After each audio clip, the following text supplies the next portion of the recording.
Dr. Amanda Clark wiped sweat from her face as she looked at the strange metal door buried deep in the ground.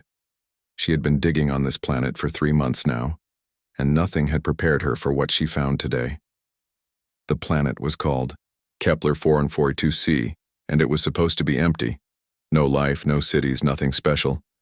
Just another rock floating in space that humans might use someday. But Amanda was an expert at finding old things that people had left behind. That was her job. She looked for pieces of the past.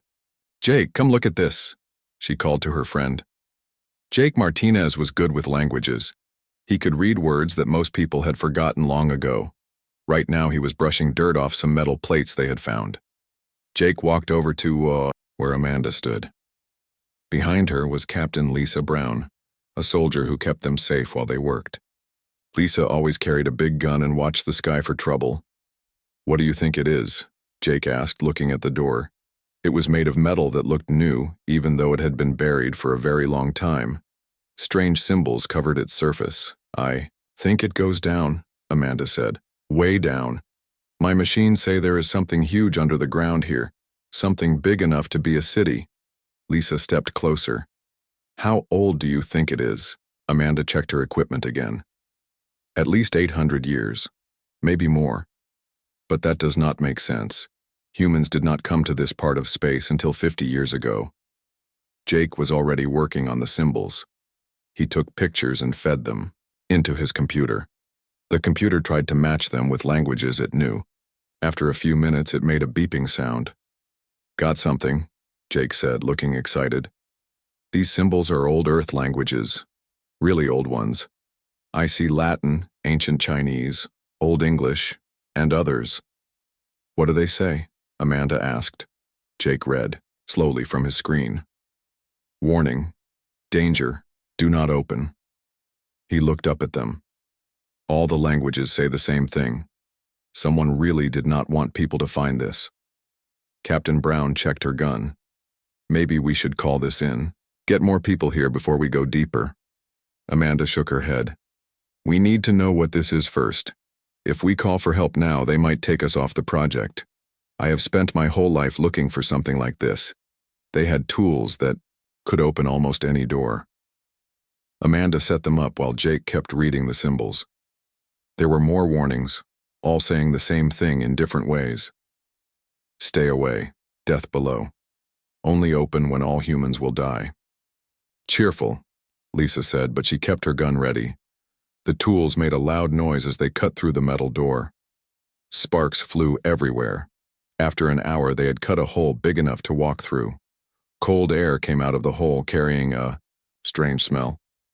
Amanda shined her light into the darkness. She could see stairs going down, down, down. The walls were smooth metal, and lights turned on as her flashlight hit them. "The power still works," she said, amazed. "After all this time, something down there still has power." They went down the stairs. Lisa went first with her gun, then Amanda with her tools, then Jake with his computer. The stairs seemed to go on forever. Amanda counted as they walked. 100 steps, 200, 500. Finally, they reached the bottom. Amanda gasped at what she saw. They stood at the edge of a huge underground space. It was bigger than any building Amanda had ever seen. Machines covered the walls, all of them humming quietly with power. Lights ran in lines across the ceiling like tiny stars. In the center of the room sat something that took Amanda's breath away. It was a machine, but calling it a machine seemed too small. It was the size of several city blocks made of metal and glass and things Amanda did not recognize. Cables as thick as trees ran from it to the walls. The whole thing glowed with a soft blue light. "What is that thing?" Lisa whispered. Amanda walked closer. As she did, more lights turned on. The machine was covered in control panels and screens. Some of the screens showed numbers. Others showed maps of space with tiny dots moving around.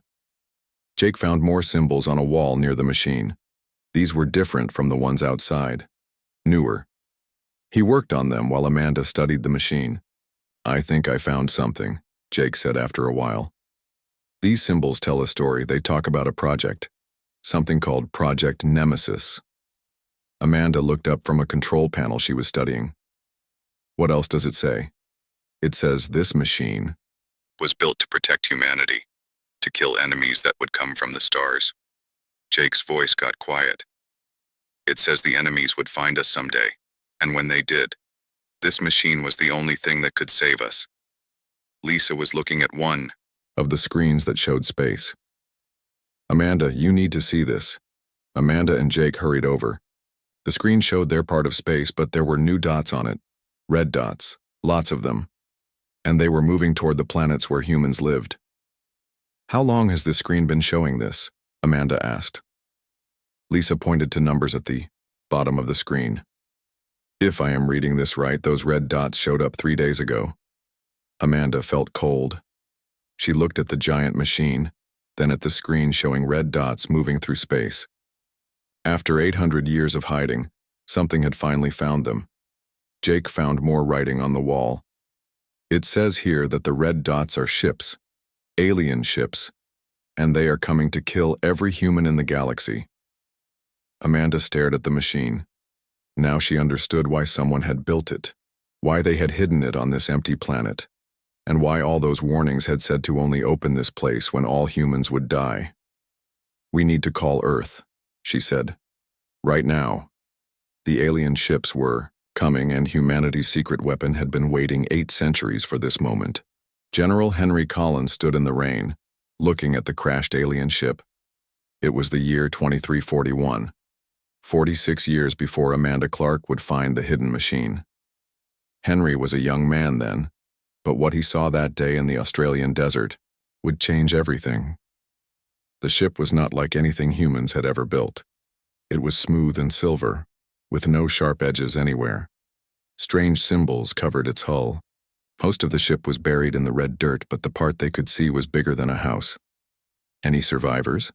Henry asked the soldiers around him. 3, sir, said Sergeant Kelly Murphy. But they are not like us at all. Henry had been told that, but seeing the aliens was still a shock. They were tall and thin, with gray skin and large black eyes. Their hands had too many fingers. When they breathed, their chests moved in a way that looked wrong. Dr. Patricia Walsh was already working on one of the aliens. She was the smartest person Henry had ever met. She could understand things that made other people's heads hurt just thinking about them. This one is dying, she said without looking up, but it has been trying to tell us something. The same words over and over. What words? Henry asked. Dr. Walsh looked tired. She had been working for 3 days straight. It keeps saying, hegemony, comes and humans die and cannot stop us. That is all it will say. Henry felt cold despite the hot desert sun. Have you learned anything else? A young man named Marcus Lee came running over. He was an engineer, someone who built things and fixed things. His clothes were covered in alien metal and strange fluids. General, you need to see what I found in their ship, Marcus said, breathing hard. I got one of their computers working. The thing's on it. Sir, we are in trouble. Big trouble. They followed Marcus into the crashed ship. Inside, everything glowed with soft light. The walls were smooth like glass. Marcus led them to a room where he had set up human computers next to alien ones. Look at this, Marcus said, pointing to a screen. It showed a map of space, but not the space humans knew. This map was huge. It showed thousands of star systems, and most of them were marked in red. What does red mean? Henry asked. Dead, Marcus said quietly.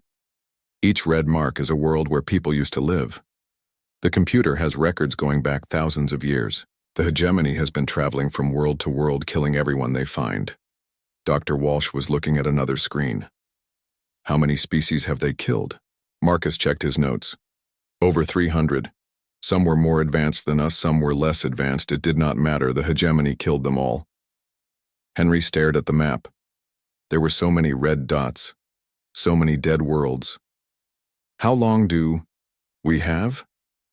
The computer says they found us by accident when this ship got lost, Marcus explained. But they will send more ships to look for this one. I think we have maybe 50 years before they find Earth. 50 years, Henry repeated. It seemed like a long time, but he knew it was not. Not for what they would need to do. Dr. Walsh was studying more alien technology. Henry, we need to make a choice. We can try to run and hide, but they will find us eventually. Or we can fight. Fight? Henry laughed, but it was not a happy sound. Did you see what their ship did to our best missiles? They bounced off like toys. Not that kind of fight, Dr. Walsh said. She pointed to some strange equipment the aliens had with them. I have been studying how their brains work. All the species in the hegemony have the same basic brain structure. That is how they control each other. That is how they work together across hundreds of different worlds. Marcus looked confused. What does that have to do with fighting them? Everything, Dr. Walsh said, and her eyes were bright with excitement. Humans are different. Our brains evolved separately from the rest of the galaxy. We do not have the same brain structures they do. That is why they want to kill us instead of controlling us. They cannot make us obey. Henry began to understand. You think we can use that difference against them? I think we can build a weapon that will kill them but leave us alive, Dr. Walsh said. A weapon that targets the brain structures they all share, the structures we do not have. The idea was crazy. It was impossible. But as Henry looked at the map, full of dead worlds, he knew they had to try. What would we need? He asked. Dr. Walsh and Marcus looked at each other. Everything, Marcus said. Every scientist on Earth, every engineer, every factory. And we would have to do it in secret. If people knew what was coming, there would be panic. How secret? Henry asked. So secret that only a few hundred people would ever know the truth, Dr. Walsh said. Everyone else would think we were building something else. Space stations, maybe. Or new colonies. Henry made the hardest decision of his life. Do it. Whatever you need. However much it costs. Build the weapon. Over the next 30 years, thousands of people worked on Project Nemesis without knowing what they were really building. They thought they were making equipment for space exploration. They thought they were building homes for future generations. But Dr. Walsh and her team were building something else, something that could reach across the galaxy in an instant and kill every member of the hegemony at the same time. Dr. Walsh got sick from working with dangerous materials. The radiation from the alien technology was slowly killing her, but she kept working. Every day she worked a little more on humanity's secret weapon. Will it work? Henry asked her near the end, when she was too sick to leave her bed. It will work, she whispered. When the time comes, it will save us all. Just remember, hide it well. Hide it where no one will find it until they need it. Dr. Walsh died 3 days later, but her weapon was finished. The neural cascade generator sat in a secret facility waiting for the day when alien ships would come to destroy humanity. Henry was an old man when they moved the weapon to its hiding place on a distant planet. As he watched it disappear into the ground, he hoped no one would ever need to use it. But he knew they would. The aliens were coming. It was just a matter of time. The weapon slept in the darkness, waiting for Amanda Clark to find it 46 years later. Amanda stared at the screen showing red dots moving through space. Her hands were shaking as she tried to call Earth. The underground chamber felt colder now, like the ancient machine knew what was coming. Earth Command, this is Research Team 7, she said into her radio. We have an emergency, please respond. Static filled the air for several long minutes. Then a voice came through, clear and strong. Research Team 7, this is Admiral Frank Turner. We have been waiting for your call. Amanda blinked in surprise. Waiting for our call? Sir, we just found this place. How could you be waiting? Dr. Clark, what I am about to tell you must stay secret. Only a few people on Earth know the truth about what you have found. Jake and Lisa moved closer to listen. The Admiral's voice sounded tired, like he had been carrying a heavy weight for a long time. The device you found was built by our people many years ago. We have always known it was there. We have been watching for the day when alien ships would appear on our sensors. You knew?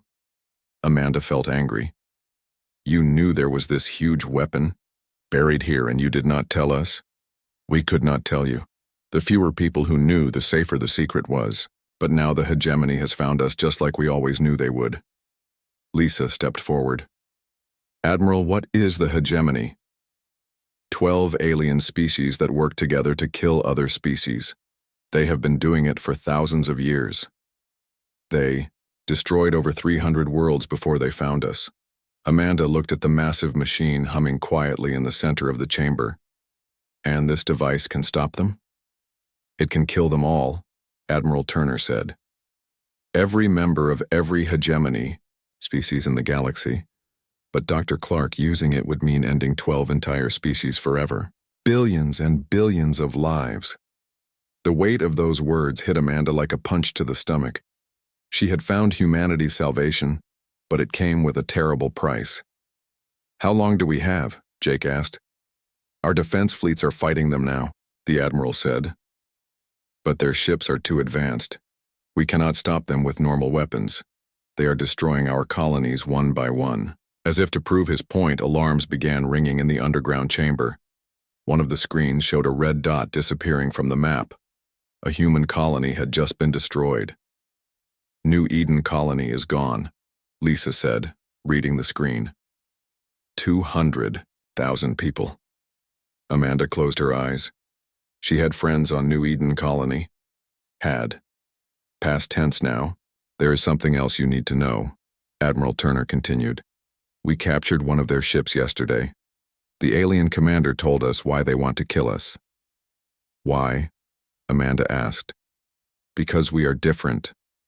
Every species the hegemony has ever met has the same basic brain structure. They can control other species by sending signals to their brains. They can make them obey, make them slaves. Jake was nodding. But human brains are different. Exactly. We evolved alone on Earth. We do not have the brain parts they use for control. To them we are dangerous because we cannot be controlled, so they decided to kill us all. Another alarm sounded.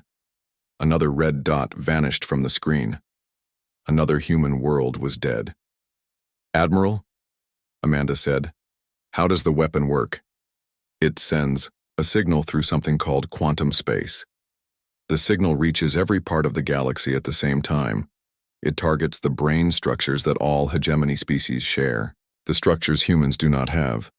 So it would kill them but not us? That is the theory. Dr. Walsh designed it that way before she died. But it has never been tested on this scale. Amanda walked closer to the machine.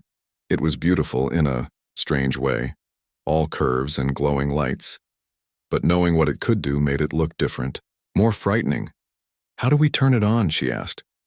There are controls on the main panel, but Amanda, once you start the sequence, there is no stopping it. The signal will go out to every corner of the galaxy. Every hegemony world will go silent. Lisa was studying one of the screens. Admiral, there is something moving toward Earth. Something big. We see it too. The main hegemony fleet. Over 1,000 ships. They will reach Earth in 6 hours. Amanda felt sick. Earth had maybe 10 billion people on it.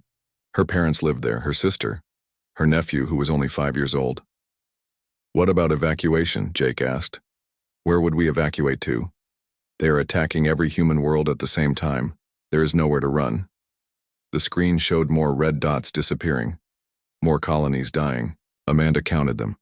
5, 10, 15 human worlds gone in just the time they had been talking. Admiral, are there any other options? She asked, hoping for a miracle. Our best scientists have been working on this problem for 46 years. The neural cascade generator is the only weapon we have that can stop them. Amanda walked around the machine, looking for the control panel the Admiral had mentioned. She found it on the side, facing Earth. It was covered in human writing, warning, labels in dozens of languages. Final authorization required, she read aloud. DNA scan needed, voice confirmation required.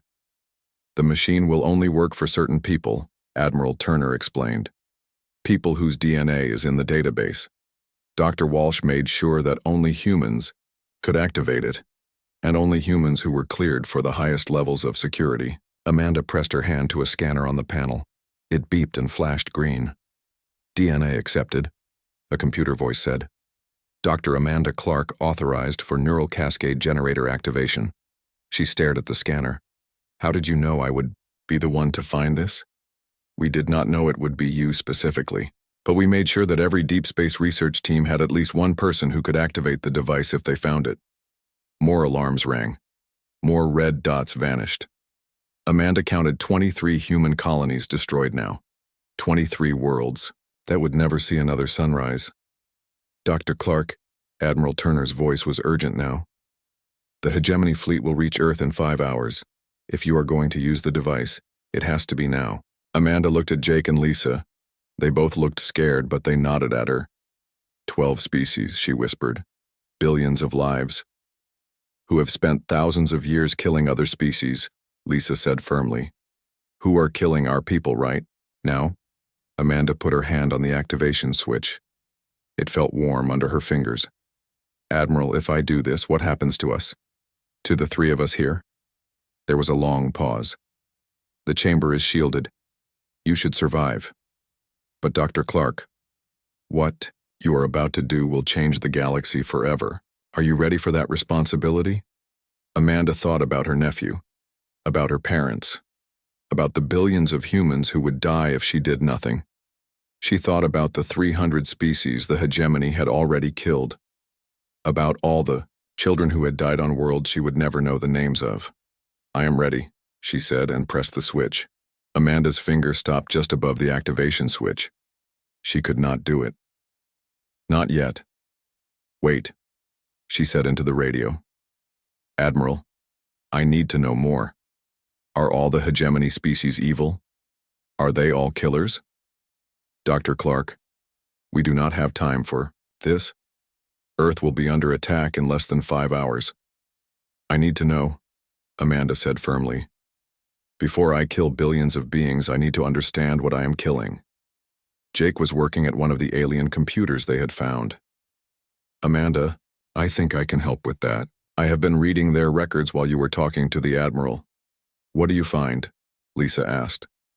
Jake's face was pale. Not all of them are killers. Some of the hegemony species were conquered long ago. They were forced to join or be destroyed. Amanda felt hope rise in her chest. You mean some of them are victims too? Yes. The original hegemony was just 3 species, but over thousands of years, they conquered others and made them join. Look at this. Jake showed them a screen with pictures of different alien species. Some looked fierce and warlike. Others looked gentle, almost peaceful. The Lumina here, Jake pointed to beings made of what looked like living light. Their records say they were artists and scientists. They never hurt anyone. But the hegemony conquered their worlds and put control devices in their minds. Amanda stared at the pictures. Control devices. Metal implants that go into their brains. That is how the hegemony controls other species. The implants make them obey, even when they do not want to. Lisa leaned over Jake's shoulder.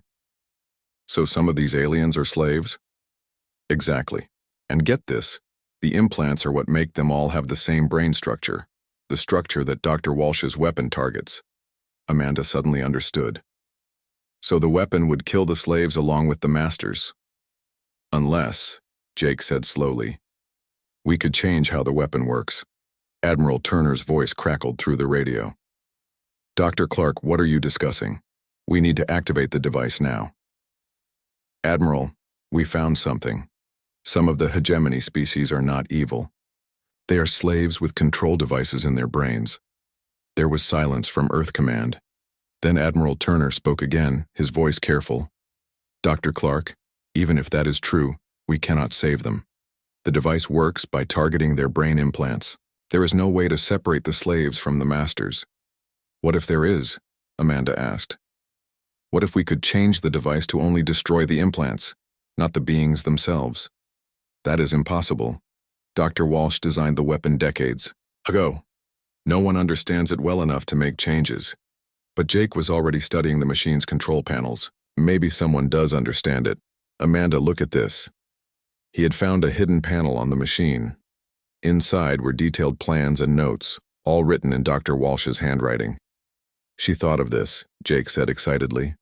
Dr. Walsh knew that some hegemony species might be victims. She built in a way to modify the weapon. Amanda read the notes quickly. It says here that the weapon can be set to target just the control implants. It would free the enslaved species instead of killing them. But there is a problem, Lisa said, reading over Amanda's shoulder. Someone has to make the changes manually, while the weapon is firing. The radiation would kill whoever does it. The chamber fell silent except for the humming of the ancient machine. How long would it take? Amanda asked. Jake studied the plans. Maybe 10 minutes to make all the changes, but the person doing it would be dead in 5 minutes from radiation poisoning. Admiral Turner's voice came through the radio again. Dr. Clark, I am reading your vital signs and stress levels. What are you planning? Amanda looked at her friends. Lisa had her hand on her gun, ready to fight aliens who might never come. Jake had his computer, ready to learn about species he might never meet, and Amanda had the power to save or destroy billions of lives. Admiral, if we modify the weapon, how do we know it will work? You do not know. It has never been tested. Dr. Clark, the safest option is to use the weapon as Dr. Walsh designed it. Kill all the hegemony species and save humanity. Another alarm rang. More red dots vanished from the screen. Amanda counted them. 31 human colonies were gone now. How many people lived on those colonies? She asked quietly. Jake checked his computer. About 50 million total. 50 million humans dead while she stood here debating philosophy. Dr. Clark, came a new voice on the radio. This is President Karen White. Amanda straightened. The President of Earth was talking, to her directly. Madam President, Dr. Clark, I understand you are facing an impossible choice. Save humanity by committing genocide, or risk humanity trying to save our enemies. Some of them are not our enemies, Madam President. Some of them are victims just like us. I know. We have been monitoring your conversation. Dr. Clark, I am going to tell you something that only a few people know. We captured a hegemony officer yesterday. Before he died, he told us something important. Amanda waited. He said that if the control implants were ever destroyed, the enslaved species would turn against their masters. The hegemony would collapse from within. So freeing the slaves would still stop the hegemony? Yes. But Dr. Clark, you would be risking the lives of every human in the galaxy on an untested theory. Amanda closed her eyes. When she opened them, she saw Jake and Lisa watching her. What do you two think? She asked. Lisa spoke first. I am a soldier. My job is to protect humanity. The safe choice is to use the weapon as it was built. But, Amanda heard something in Lisa's voice. But I joined the army to protect innocent people. If some of these aliens are innocent too, Lisa shrugged. Maybe they deserve protection as well. Jake was nodding. The records are clear, Amanda. At least half the hegemony species were conquered and enslaved. They have been forced to kill for thousands of years. Dr. Clark, President White's voice was urgent now. The hegemony fleet will reach Earth in 4 hours. Whatever you decide, decide now. Amanda put her hand back on the activation switch, but this time, she also put her other hand on the manual control panel. If I try to modify the weapon and it does not work, humanity dies, she said. If you use the weapon as designed, 12 species die, Jake replied. Some of whom are innocent, Lisa added. Amanda made her choice. Jake, help me understand these modification instructions. We are going to try to free the slaves. Dr. Clark, no. Admiral Turner's voice was sharp.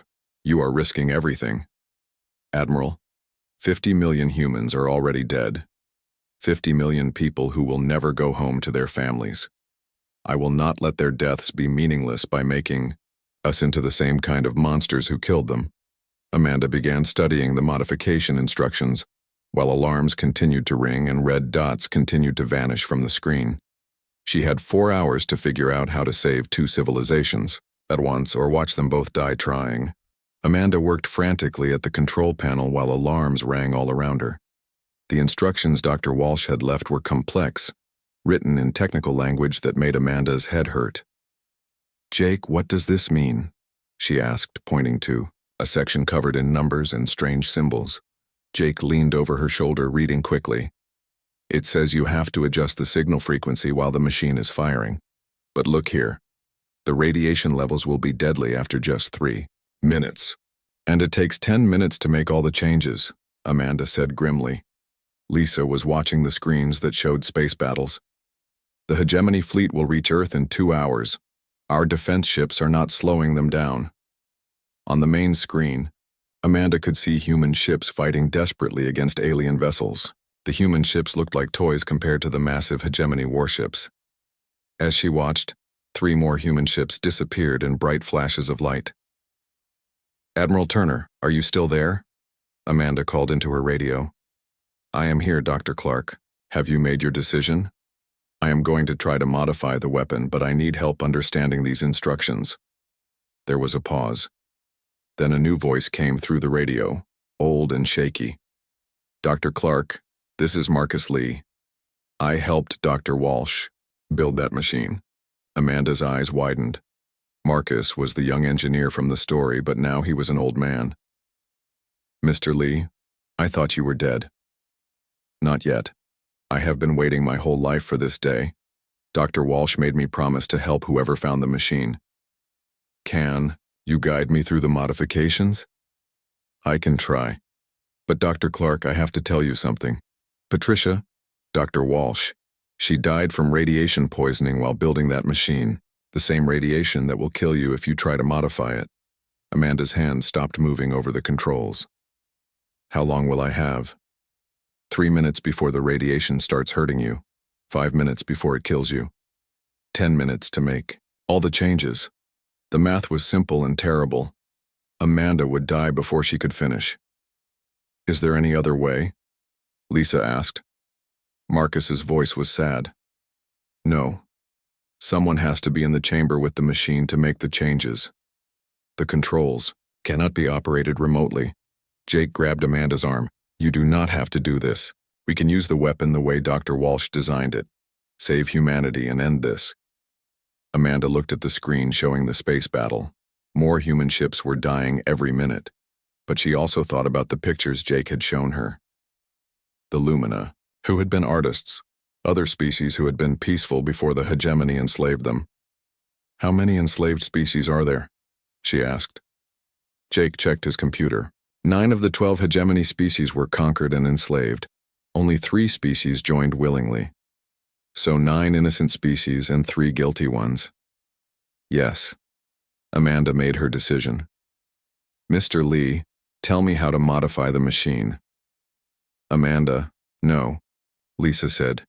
"Let me do it. I am a soldier. This is what soldiers do." "You do not understand the technical parts," Amanda replied. "It has to be me." For the next hour, Marcus walked Amanda through every step of the modification process. She practiced on the controls until she could make the changes quickly, even with her eyes closed. "Remember," Marcus said, "you have to start the modifications exactly 60 seconds after you activate the main weapon. If you start too early, the signal will not reach the entire galaxy. If you start too late, the original signal will kill the enslaved species before you can change it." 60 seconds, Amanda repeated. "I understand." Lisa was still watching the space battle. "Earth's orbital defenses are failing. The hegemony fleet will be in firing range in 30 minutes. Admiral Turner's voice crackled through the radio. "Dr. Clark, it is now or never. We have lost contact with our defense fleet. Earth is about to be attacked." Amanda put her hand on the activation switch. "Jake, Lisa, you need to get out of here. Get as far from the machine as possible." "We are not leaving you," Jake said firmly. "The radiation will kill you too if you stay." "Then we die together," Lisa said. "We found this machine together. We'll see this through together." Amanda felt tears in her eyes. She had worked with many people over the years, but Jake and Lisa had become true friends during their months on this planet. "Thank you," she whispered. She pressed the activation switch. The machine came to life with a sound like thunder. The blue glow grew brighter until Amanda had to squint to see. Energy flowed through the massive cables like rivers of light. Neural. Cascade generator activated, the computer announced. Galaxy-wide transmission will begin in 60 seconds. Amanda ran to the modification controls. Marcus's voice guided her through the first steps. Adjust the frequency modulator to setting 7, Marcus said. Then change the neural targeting parameters. Amanda's hands flew over the controls. She could feel heat building in the chamber as the machine drew power from sources she could not understand. 40 seconds to transmission, the computer announced. Now change the quantum entanglement settings, Marcus instructed. This will make the signal target only the control implants instead of the entire brain. Amanda made the changes as fast as she could. The controls were getting warm under her fingers. 20 seconds to transmission. Almost done, Marcus said. Just 3 more adjustments. But as Amanda reached for the next control, alarms started ringing. Not the space battle alarms. These were different. Emergency alarms. Hegemony forces have found the facility, Lisa shouted over the noise.